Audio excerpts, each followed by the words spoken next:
मध्ये आपण मुंबई उच्च न्यायालय लिपिक या पदाची शॉर्ट लिस्ट कधी लागणार आहे त्या संदर्भामध्ये संपूर्ण अपडेट्स आपण पाहणार आहोत.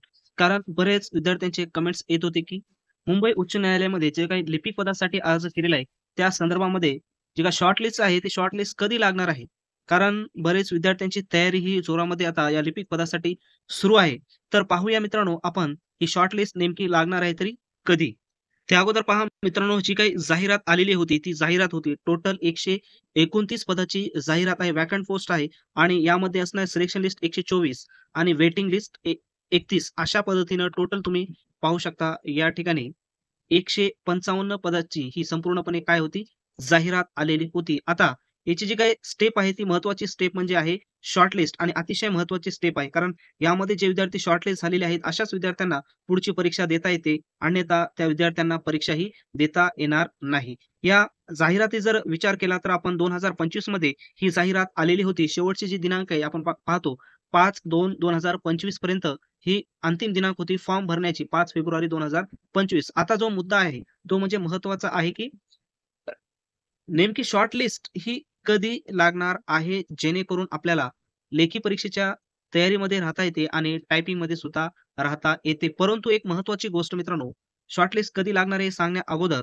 तुम्हाला लेखी परीक्षेची तयारी ही अगोदरपासूनच सुरुवात करावी लागणार आहे. जर तुम्हाला काय करायचे असेल, पोस्ट हातामध्ये घ्यायची असेल तरच. बरेच विद्यार्थी हे लेखी परीक्षेची तयारी ही शॉर्टलिस्ट लागल्याच्या नंतर विचार करता त्याची आपण तयारी करू. परंतु तसं नाही. लेखी परीक्षा असो वा टायपिंग असो, त्याची तयारी तुम्हाला आत्ताच करावी लागणार आहे. जेव्हा तुमचं नाव येईल कशामध्ये? शॉर्टलिस्टमध्ये, त्यावेळेस तर तुम्हाला अतिशय जास्त अगोदर जर 2 तास तुम्ही तयारी करत असाल, शॉर्टलिस्टमध्ये नाव आल्याच्या नंतर 4 तास तुम्हाला तयारी करावी लागणार आहे. अत्यंत महत्त्वाचा पॉइंट आहे. आता यामध्ये तुम्हाला जर सिलेक्शन्स घ्यायचं असेल, तर काही गोष्टी ह्या अत्यंत महत्त्वपूर्ण असतात. त्यामध्ये काय महत्त्वपूर्ण असते? सर्वात अगोदर म्हणजेच तुम्हाला त्याचं सिलेबस माहीत असणं अत्यंत आवश्यक असते. त्याच्यानंतर कंटेंट्स माहीत असणं अत्यंत आवश्यक असते. त्याच्यानंतर तुमच्याजवळ त्याच्या नोट्स असणं अत्यंत आवश्यक असते आणि त्याच्यानंतर महत्त्वाचं म्हणजेच तुमचं वाचन झाल्याच्या नंतर तुमच्याकडे प्रश्नपत्रिका म्हणजे प्रश्नांचा सेट असणं अत्यंत आवश्यक असते आणि शेवट आहे रिव्हिजन. या सर्व जर गोष्टी मिळाल्या तर तुमची पोस्ट तुमच्या हातामध्ये येऊ शकते.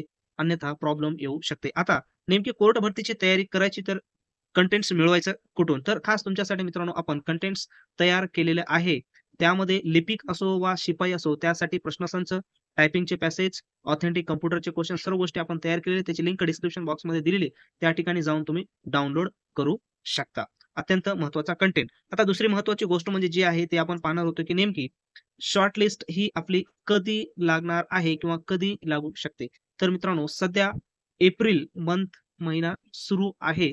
पुढच्या आठवड्यात म्हणजेच पुढच्या महिन्यामध्ये मे महिन्यामध्ये ही शॉर्टलिस्ट लागण्याची दाट शक्यता आहे. मे महिन्यामध्ये शॉर्टलिस्ट ही लागू शकते. कधीही मे महिन्यामध्ये ही शॉर्टलिस्ट लागू शकते. तर तयारीमध्ये राहा. अजून तयारीमध्ये तुमच्या काही अडचण येत असेल तर कमेंट्स बॉक्समध्ये कमेंट्स करा.